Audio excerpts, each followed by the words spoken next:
चलिए बच्चों शुरू करने जा रहे हैं। आज का टॉपिक है सॉल्ट हाइड्रोलिसिस। जो बच्चे अभी आए हैं मतलब पिछले क्लास में नहीं थे तो हम बता दें कि हम कॉमन आयन तक पढ़ के आ चुके हैं। ठीक है, कॉमन आयन इफेक्ट में पढ़ लिया था, अब कॉमन आयन के हम आगे पढ़ रहे हैं। अगर आप एनसीईआरटी के हिसाब से पूछें तो एनसीईआरटी में हम लोग टॉपिक नंबर है 7.11.9 पे सॉल्ट हाइड्रोलिसिस, जो कि गुलाबी बक्सा 7.24 के नीचे होगा। एक बार सभी बच्चे hydrolysis of salt and the pH of their solution, ये वाली जो हेडिंग है इसके लिए एक बार रेज योर हैंड। किताब खोल के किताब खोलिए और उसमें ढूंढिए हेडिंग कहाँ पे है, hydrolysis of salt and pH of their solution, गुलाबी बक्सा 7.24 के नीचे 7.11.9 टॉपिक का नाम है। जल्दी करो, छोटा सा टॉपिक है, फिनिश करते हैं।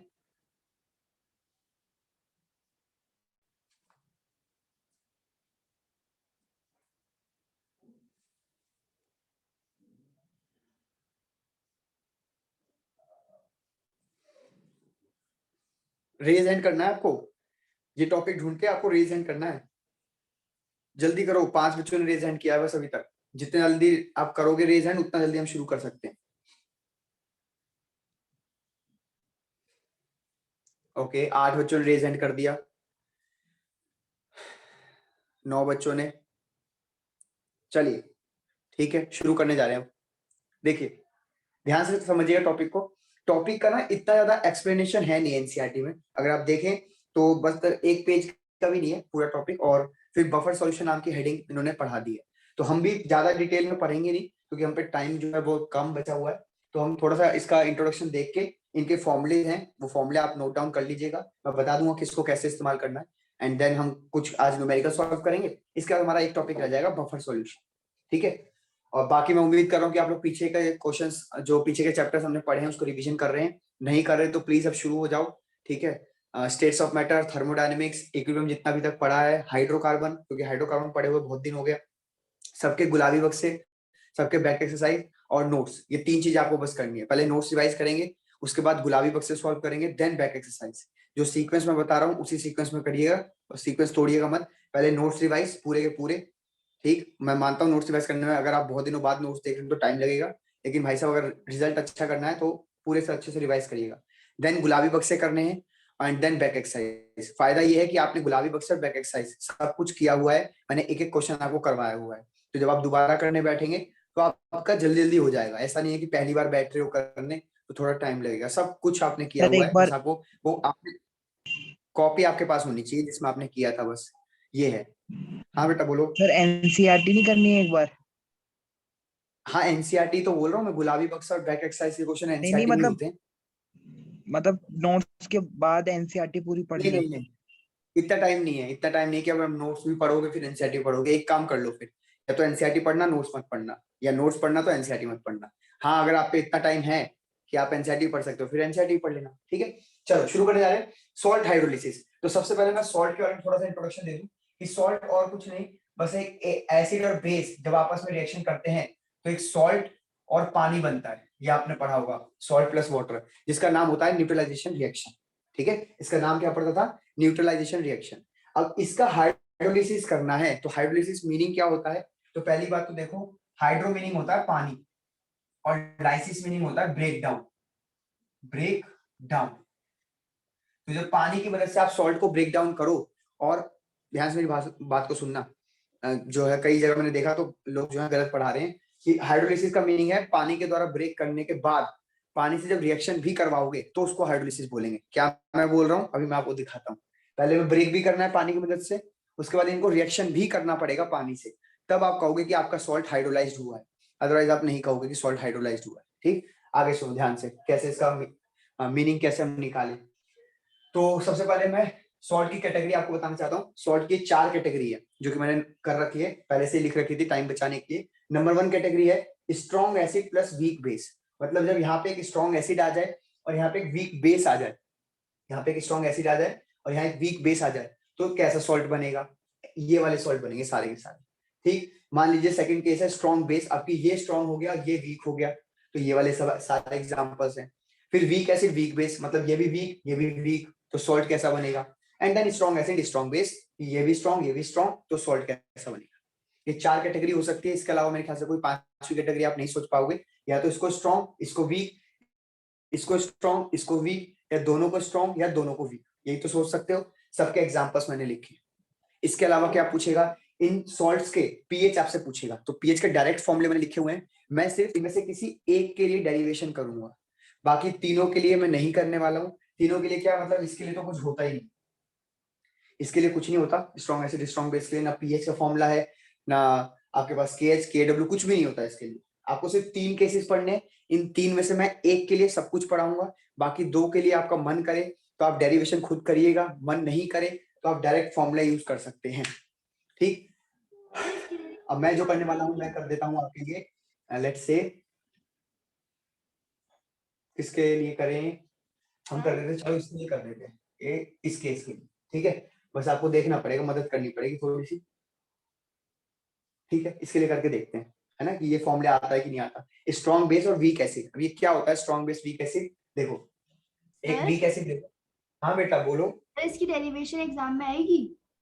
नहीं बेटा, सीधा न्यूमेरिकल्स आएंगे, सीधा, यानी कि ये फॉर्मूले लिखे हुए हैं, इस पे डायरेक्ट न्यूमेरिकल आएगा। जैसे कि आप लोग देख सकते हैं गुलाबी बक्सा 7.25, वो इस वाले न्यूमेरिकल पे हो रहा है 7.25, गुलाबी बक्सा 7.25, सीधा ये फॉर्मूला लगाना है, वैल्यू दी हुई है, पुट करना है, काटापेटी करना है, आंसर आपके सामने, डायरेक्ट करना है, कुछ नहीं इसमें डेरिवेशन और कुछ फॉर्मूला वॉर्मूला कुछ नहीं। ठीक है सर। ठीक है जी, आगे बढ़ रहे हैं। तो स्ट्रॉन्ग बेस और वीक एसिड, अब वीक एसिड हम ले रहे हैं, देखो ये वाला एग्जांपल ले रहे हैं, ये वाला। ठीक, तो देखो CH3COO, ये जो एसिड है ये है CH3COOH, आराम से देख लीजिए इसको। ठीक है जी, और बेस कौन सा ले रहे हैं हम बेस ले रहे हैं NaOH। तो इन दोनों से रिएक्शन होके जो सॉल्ट बनेगा वो बनेगा CH3COONA प्लस H2O, ये बनेगा। आराम से देखिए, आराम से देख लीजिए, यहां से बेटा OH और यहां से बेटा H, पानी बन के बाहर हो गया, मैं अंडरलाइन कर दूं, ये रहा H, ये रहा OH। ठीक है, पानी बन के बाहर हो गया और सॉल्ट आपके सामने। अब आपने कहीं ना कहीं जरूर सुना होगा, कोई वेदांत या कोई भी बच्चा माइक में बोलो कि जब ये वीक होता है, वीक एसिड होता है, और बेस स्ट्रॉन्ग होता है, तो सॉल्ट कैसा होता है, बेसिक होता है कि एसिडिक होता है? सुना है आपने कई बार, 10th क्लास में सुना हो क्या? ये सब बेसिक ही होता है। हाँ, मतलब नहीं, मैं कह रहा हूँ जैसे ये आपका वीक एसिड है और ये आपका स्ट्रॉन्ग बेस है, तो ये जो सॉल्ट होगा इसका नेचर कैसा होगा, बेसिक होगा या बेसिक एसिडिक होगा? सर, जो भी Basic. स्ट्रॉन्ग है सर वो होगा। सब बेसिक होगा। Very good very good very good. अब ये आपने बचपन में सीखा है, क्योंकि जैसे वेदांत ने बोला कि क्योंकि एक जो स्ट्रॉन्ग होता है उसी पे इसका नेचर जाता है, ये स्ट्रॉन्ग है तो ये स्ट्रॉन्ग है, ऐसा वेदांत ने बोला और ऐसा ही आपको सिखाया भी गया। ठीक है, अब उसको हम यहाँ प्रूफ करेंगे कि ऐसा क्यों होता है, कि जो स्ट्रॉन्ग पोर्शन है वो यहाँ पे नेचर क्यों दिखा रहा है, वीक वाला नेचर क्यों नहीं दिखा रहा है ना। ध्यान से सुनिएगा, तो मैं पहले लिख देता हूँ कि ये बेसिक। चलिए अब इसके नेचर को देखते हैं आगे। तो आपने उठाया है सॉल्ट, सॉल्ट उठा लिया जी। अब सॉल्ट का आप पानी के साथ ब्रेक डाउन कराइए, यानी कि हम हाइड्रोलिसिस कराने चल पड़े। पानी के साथ इसका ब्रेक डाउन कराओगे तो क्या बनेगा बेटा, ध्यान से देखिएगा। ये पहली बात एक सुनिएगा ध्यान से, कि क्योंकि इसमें एक पोर्शन, प्लीज ध्यान सुनिएगा, क्योंकि इसमें एक पोर्शन स्ट्रॉन्ग वाला है दैट इज Na, तो ये सॉल्ट कंप्लीटली डिसोसिएट हो जाएगा, ये इक्विलिब्रियम में नहीं आएगा, ये इक्विलिब्रियम में नहीं आएगा। तो ये कैसा बनेगा, CH3COO minus plus Na plus. उम्मीद करता हूं आपको समझ आया, आराम से देख लीजिए। एक बार रिपीट कर दो। फिर से रिपीट कर देते हैं। CH3COONA को हमने पानी के साथ रिएक्शन कराया तो ये कंप्लीटली डिसोसिएट हो गया, मतलब ये वीक इलेक्ट्रोलाइट नहीं है, ये एक स्ट्रॉन्ग इलेक्ट्रोलाइट है, क्योंकि इसमें एक जो पार्ट है वो स्ट्रॉन्ग से आया है, NaOH से Na आया है, ये स्ट्रॉन्ग पार्ट है। तो यानी कि पूरा सॉल्ट जो है अब स्ट्रॉन्ग इलेक्ट्रोलाइट होगा। स्ट्रॉन्ग इलेक्ट्रोलाइट क्या होते हैं, जो पानी में पूरी तरीके से टूट जाते हैं, हमने इस बारे में डिस्कस पहले भी करा हुआ है, स्ट्रॉन्ग इलेक्ट्रोलाइट वीक इलेक्ट्रोलाइट। तो ये स्ट्रॉन्ग इलेक्ट्रोलाइट की तरह बिहेव करेगा, स्ट्रॉन्ग इलेक्ट्रोलाइट की तरह बिहेव करेगा और पूरा टूट जाएगा। देखिए पूरा टूट चुका है, क्लियर। अब ध्यान से सुनिएगा क्या होगा कि अंदर जो है ये पहला पार्ट, यहाँ कहाँ लिखूं मैं, हाइड्रोलिसिस, यहाँ हेडिंग डाल देते हैं, हाइड्रोलिसिस ऑफ CH3COONA सॉल्ट। आप इसका हाइड्रोलिसिस कर रहे थे, आपने इसे पूरा तोड़ दिया। अब अंदर बेटा पानी भी है, ध्यान से सुनिएगा, अंदर पानी भी है। और अगर मैं बात करूं इस वाले एसिड की, इस वाले पोर्शन की, तो आपको याद होना चाहिए, यहाँ पे लिख रहा हूं कि आपके पास CH3COOH एक एसिड होगा, मान लेते हैं, एक अलग केस लेके चल रहे हैं, ये एक अलग हो गया, अभी रुको, इस पर वापस आएंगे, पहले ये समझो। एक ये वीक एसिड है, आपको थोड़ा बहुत याद होना चाहिए कि वीक एसिड जो है बहुत कम डिसोसिएट होता है, मतलब आगे जाने के चांसेस 1% मैंने बताए थे, और पीछे जाने के चांसेस 99% थे। और ये CH3COO- प्लस H+, मतलब ये आगे बहुत कम टूटता है और पीछे आने के बहुत ज्यादा चांसेस है।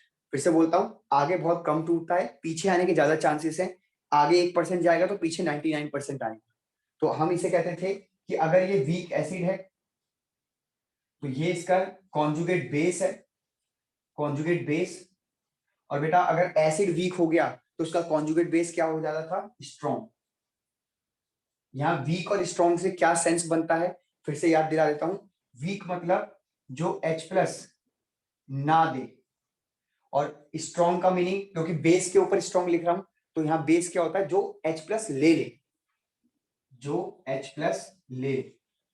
भाई स्ट्रॉन्ग और वीक का सेंस क्या? अगर स्ट्रॉन्ग आप एसिड के सेंस में कह रहे हो तो मतलब जल्दी H+ दे देगा, अगर आप वीक कह रहे हो तो मतलब H+ नहीं देगा, अगर आप स्ट्रॉन्ग बेस कह रहे हो तो मतलब H+ ले लेगा, अगर आप वीक बेस कह रहे हो मतलब H+ नहीं लेगा।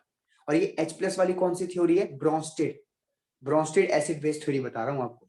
3 थ्योरी थी, एरेनियस, ब्रोंस्टेड, लुइस। एरेनियस ये कहते हैं कि पानी में घुल के एसिड H+ देगा, बेस के लिए ये कहा था कि पानी में घुल के OH- देगा, और ब्रोंस्टेड ने क्या कहा था कि H+ देगा, पानी हो चाहे कोई भी सॉल्वेंट हो। Proton acceptor, proton donor. हाँ वेरी गुड, H+ देगा मतलब प्रोटोन डोनर, और अगर H+ लेगा तो वो ब्रोंस्टेड बेस यानी प्रोटोन एक्सेप्टर। लुइस ने क्या कहा था? इलेक्ट्रॉन पेयर देगा तो बेस, इलेक्ट्रॉन पेयर लेगा तो लुइस एसिड।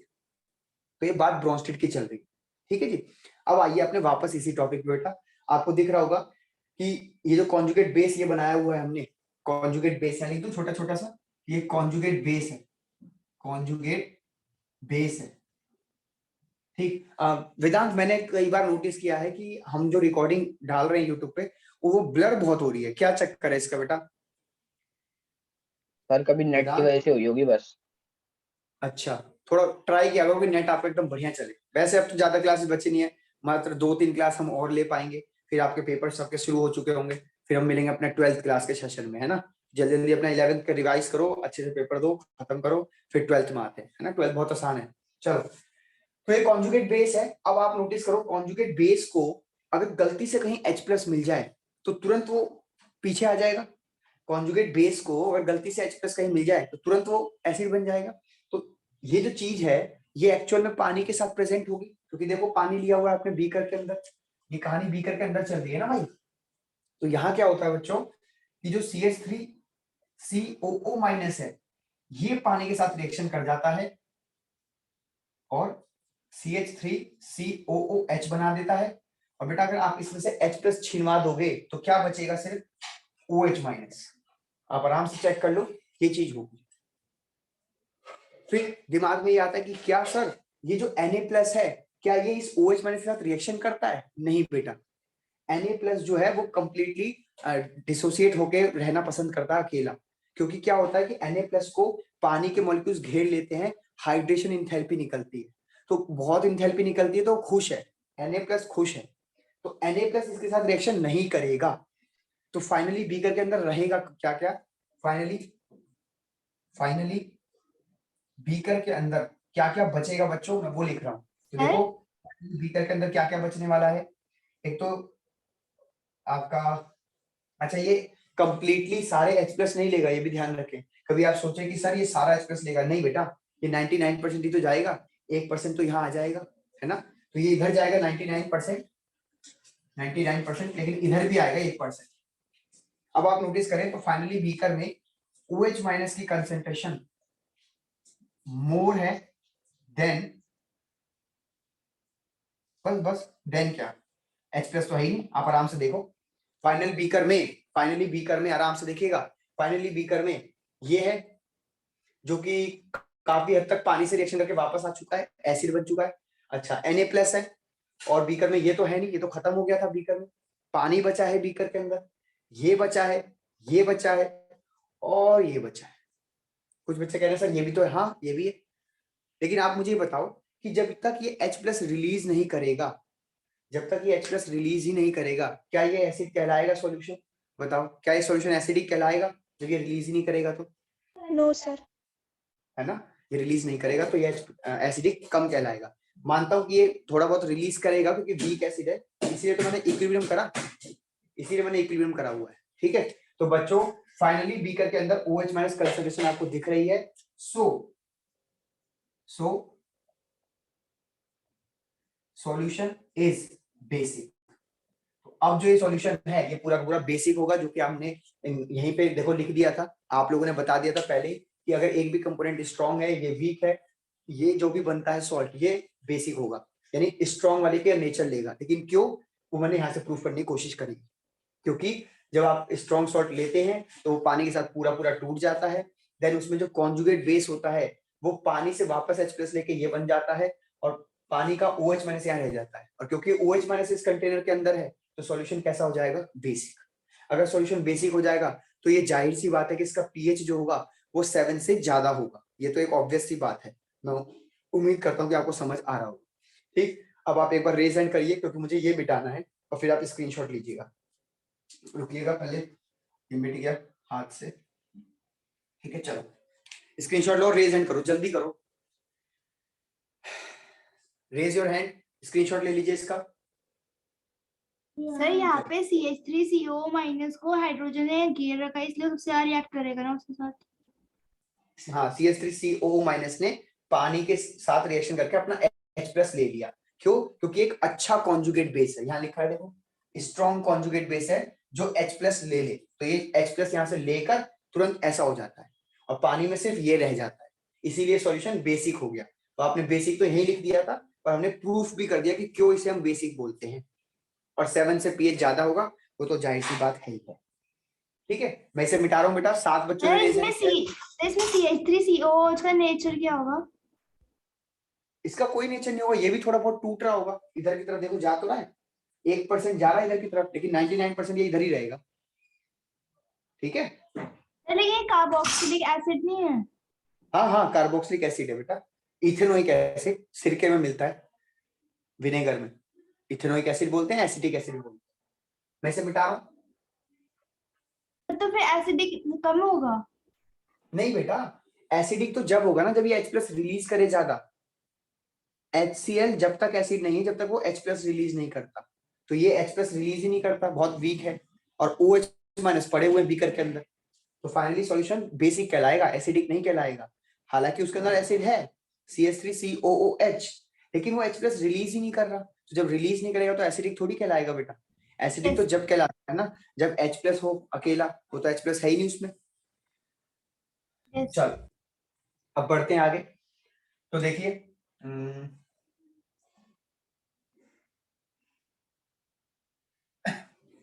अब हम यही थे ना, हाँ अब हमें इसका बेटा ये निकालना है हाइड्रोलिसिस वाला। तो देखो जो आपका ये हो गया था ये और H2O और यहाँ पे CH3COOH और प्लस OH-। ठीक है, आराम से इसे देख लो, ये रिएक्शन इक्विलिब्रियम में आ गई थी।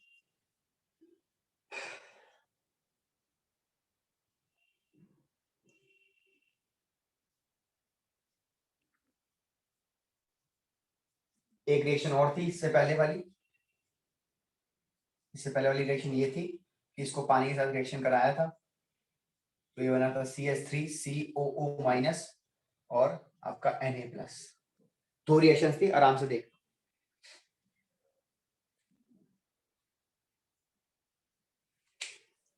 ठीक, 8 बच्चों ने रेज हैंड करा है, अब हम आगे बढ़ रहे हैं।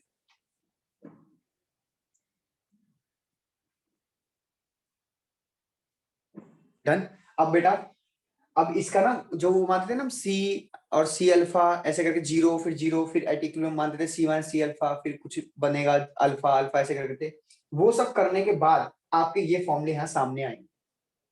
ठीक है, बेटा रिमझिम कॉमन आयन मैंने करा दिया था, ऑफलाइन में भी करा दिया था, यहाँ भी करा दिया था, ठीक है। सुनो अब ध्यान से, मैं इस फॉर्मूले को उठा के ला रहा हूँ, पहले इसको दिखा देता हूँ इसका इस्तेमाल, उसके बाद बढ़ेंगे आगे। KH is equal to KW upon में KA। देखो KW क्या है, ये ionic product of water, ionic product of water, ionic product of water. याद करो, कोई बच्चा मुझे इसका चैट बॉक्स में मैसेज लिख के बताओ कि इसकी वैल्यू 10 की पावर कितनी होती थी एट 25 डिग्री। कम ऑन, बताओ बताओ बताओ। ओके वेरी गुड, बच्चे ने बताया 10 की पावर -40, ठीक है। अच्छा Ka क्या है, ये है dissociation constant, dissociation constant for weak acid, है ना।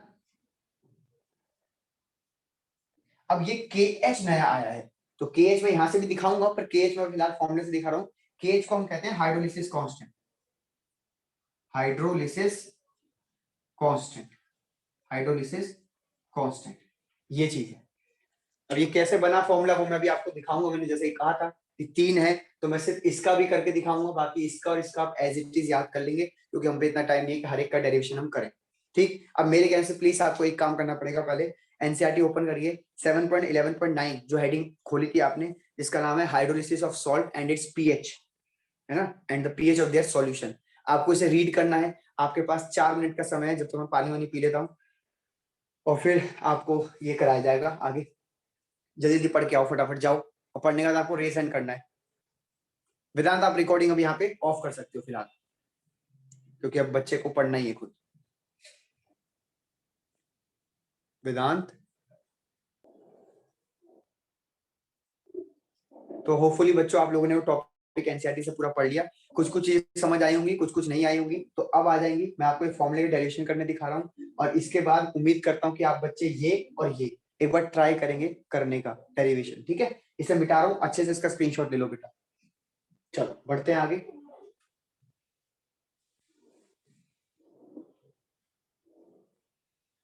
और ये भी मिटा देते हैं, इसकी जरूरत नहीं है हमें, ठीक है, इसको मिटा। सर अभी आप इस पे क्वेश्चन करवाओगे?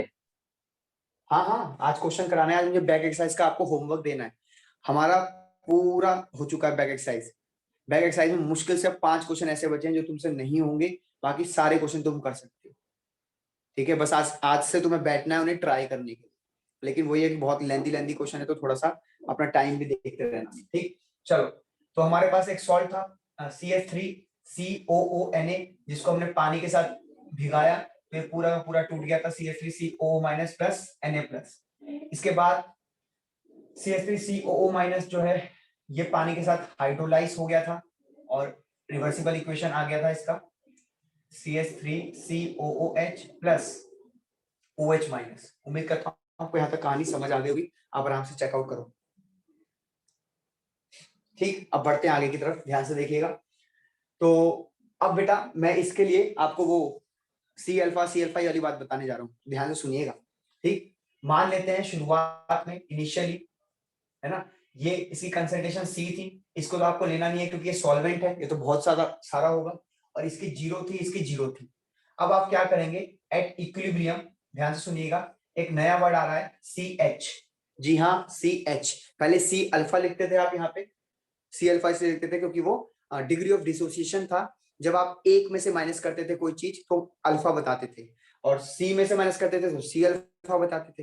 अब यहाँ H आ गया है, H का वही मीनिंग है, same to same degree of dissociation, लेकिन ये क्योंकि पानी का आप हाइड्रोलिसिस वाला कर रहे हो, तो डिग्री ऑफ हाइड्रोलिसिस भी से बोल दिया जाता है, degree of hydrolysis, degree of hydrolysis. तो मैंने वही कहा ना, नए नए वर्ड हैं, कॉन्सेप्ट सेम है, डिग्री ऑफ हाइड्रोलिसिस।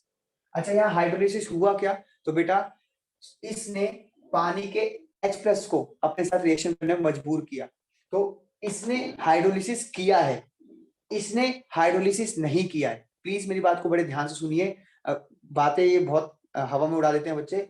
ये चीज पानी से रिएक्शन नहीं कर रही है, इसका हाइड्रोलिसिस नहीं हुआ है, ये चीज पानी से H+ ले रही है, इसका हाइड्रोलाइसिस हुआ है। तो एक का नहीं हुआ है, एक का हुआ है। मैं लिख देता हूं छोटा छोटा सा कि इसका हाइड्रोलिसिस नहीं माना जाएगा, इसका हाइड्रोलिसिस माना जाएगा। ठीक है कि इसका हाइड्रोलिसिस हुआ है। अब आइए वापस आइए अपने को इस पे कि भैया CH जाता तो यहाँ पे आई थिंक CH बनेगा, यहाँ पे भी CH बनेगा। आराम से देख लो, कोई दिक्कत किसी को नहीं होगी। अब मैं यहाँ से आपसे पूछूं कि भैया इक्विलिब्रियम कांस्टेंट बताइए, तो आप कहेंगे sir K is equal to sir ये चीज सर इंटू ये चीज अपॉन में ये वाली चीज। तो 1 माइनस H ले लेते हैं, आपको पता ही है वो कॉमन ले लेते थे हम और C से C काट देते थे। अच्छा इसका नाम K जो है, आपको नहीं लगता कि इसका नाम कुछ चेंज हो जाएगा? एसिड होता तो Ka, बेस होता तो Kb, केमिकल इक्विलिब्रियम होता तो Kc, प्रेशर होता तो Kp। अब क्योंकि ये पानी वाली चीज है, हाइड्रोलिसिस वाली चीज है, तो आप इसे बोलेंगे हाइड्रोलिसिस कांस्टेंट। हाइड्रोलिसिस कांस्टेंट, तो देख रहे हो कितना अजीब अजीब से नाम आ रहे हैं, बस हाइड्रोलिसिस कांस्टेंट है ना। थोड़ी स्पेलिंग अजीब सी है लेकिन मैंने आपको बोल दिया हाइड्रोलिसिस कांस्टेंट। इसके बाद बेटा यहां से हम मान के चलते हैं कि H जो है वो बहुत बहुत बहुत बहुत बहुत छोटा है 1 से, तो 1 माइनस H अप्रोक्सीमेटली हम 1 मान के चलते हैं और इसलिए इक्वेशन बन जाती है KH is equal to CH square. आराम से चेकआउट करिए, ये हम पहले भी कर चुके हैं। यहाँ पे बस लिखा होता था K, यहाँ लिखा होता था अल्फा, तो KA C अल्फा स्क्वायर या KB C अल्फा स्क्वायर, ये हम पहले भी कर चुके हैं। उम्मीद करता हूँ यहाँ तक आपको समझ आ गया। रेज योर हैंड कि हाँ सर ये तो पुराना ही है, सब कुछ तो पुराना ही है बच्चों, बस नाम बदल रहे हैं, है सब कुछ पुराना। जल्दी जल्दी जल्दी, 7 बच्चों ने रेज हैंड किया है, 7 बच्चों ने रेज हैंड किया है, बस 8 बच्चों ने, वेरी गुड। चलो अब बढ़ रहे हैं आगे फिर से। अब सुनो एक बात और बताओ, ये जो CH3COOH है ये भी तो टूटता था, हाँ या ना? देखो ध्यान से, CH3COOH ये भी तो टूटेगा भाई, मैं मानता हूं कि कम टूटेगा लेकिन टूटेगा तो ये भी। और इसके लिए आप क्या लिखते थे? इसके लिए आप लिखते थे Ka, है ना। Ka कैसे लिखते थे? H प्लस की कंसंट्रेशन, CH3COO माइनस की कंसंट्रेशन अपॉन में CH3COOH की कंसंट्रेशन। अगर आपको याद हो आराम से देख लीजिए, आपने लिखा हुआ है पहले भी इसे। और यहीं पर अगर मैं KH सर तो इसकी वैल्यूज तो हमें मिलेगी ना, मतलब क्योंकि हमें याद थोड़ी होगी। बेटा सब मिलेगा आपको, बेफिक्र रहिए। आप फिलहाल डेरिवेशन पे ध्यान दीजिए वेदांत, वरना डेरिवेशन दिमाग से निकल गया तो फिर दिक्कत हो जाएगी। हाँ सर ओके ठीक है, ये KH का एक्सप्रेशन, ये KA का एक्सप्रेशन, ये भी बीकर के अंदर ही चल रहा होगा। और बीकर के अंदर एक और चीज चल रही होगी, वो है पानी का डिसोसिएशन। पानी भी तो आपने बीकर के अंदर लिया है, पानी भी तो एक वीक इलेक्ट्रोलाइट है, ये भी तो खुद टूटता है कुछ इस प्रकार से। अगर आपको याद हो पानी भी तो टूटेगा H प्लस और OH माइनस में। इसके लिए आप जो लिखते थे वो लिखते थे KW, और KW क्या होता था? H प्लस की कंसंट्रेशन अपॉन में OH माइनस की कंसंट्रेशन। देख लो आराम से। तो बीकर के अंदर बेटा ये भी चल रहा है, ये वाली चीज भी चल रही है और ये वाली चीज भी चल रही है, बीकर के अंदर सब कुछ चल रहा है। क्लियर? अब एक काम करते हैं बेटा, हम इस इक्वेशन को बना देते हैं इक्वेशन 1, इसको बना देते हैं इक्वेशन 2, और मैं कह रहा हूं इक्वेशन 2 को इक्वेशन 1 से डिवाइड करो। इक्वेशन 2 को इक्वेशन 1 से डिवाइड करो, तो जरा ध्यान से देखना क्या बनेगा। मैं ये चीज मिटा रहा हूं, देखो जब डिवाइड करोगे KW को KA से तो क्या क्या कट जाएगा। चलो लिख देते हैं पहले, वरना आप कहोगे सर डायरेक्ट कैसे काट दिया, हमें तो नहीं दिखा सर आपने कैसे काट दिया डायरेक्ट। हम लिख देते हैं आपके लिए, थोड़ा देखते रहना, मैं कुछ गलती ना कर दूं, ठीक है? देखते रहना साथ साथ। KW का ये एक्सप्रेशन उतार लिया, KA का ये एक्सप्रेशन है H प्लस और CH3COO माइनस, और इसका जो नीचे वाला है वो ऊपर चला जाएगा, इसका जो नीचे लिखूंगा वो ऊपर चला जाएगा, ऊपर लिख देता हूं CH3COOH, और बेटा H प्लस से H प्लस कट गया। अब नोटिस करो ये जो एक्सप्रेशन है ये वाला, ये एक्चुअल में KH के बराबर है, चेक कर लो आप। OH minus OH minus CH3COH CH3COH CH3COO minus, ये रहा। तो इस पूरे को हटा के मैं KH लिख सकता हूं। तो बेटा फॉर्मूला क्या बन गया? KW is equal to KA is equal to KH। Check out करो, ये रहा वो फॉर्मूला, ये रहा फॉर्मूला, देखो आराम से। तो ये था डेरिवेशन इस फॉर्मूले का। अब मैं आपको पीएच वाले का और डेरिवेशन करके दिखाऊंगा, या रहने दूं? बताओ रहने दूं? आपको बस समझा देता हूँ कि कैसे सर इस्तेमाल करना है। पर लेकिन सर जो वीक एसिड और वीक बेस वाले में है उसमें K इंटू के बी क्यों हुआ? बेटा वो आपको वही प्रूफ करेगा जब आप डेरिवेशन करोगे ना। देखो यहाँ पे के ए इंटू के बी आ रहा है, तो सर आप सोचो जरा ऐसे ही ध्यान से। समझा दो कि के और के बी मतलब हम ले रहे हैं तो किस किस का ले रहे हैं, बस ये बता दो। बेटा देखो के ए जो होता है वो एसिड के लिए होता है, और के बी जो होता है वो बेस के लिए होता है, के डब्ल्यू पानी के लिए होता है। तो देखो के डब्ल्यू तो ऊपर आ गया, ठीक। नीचे के ए आया है, पता है क्यों के ए आया है?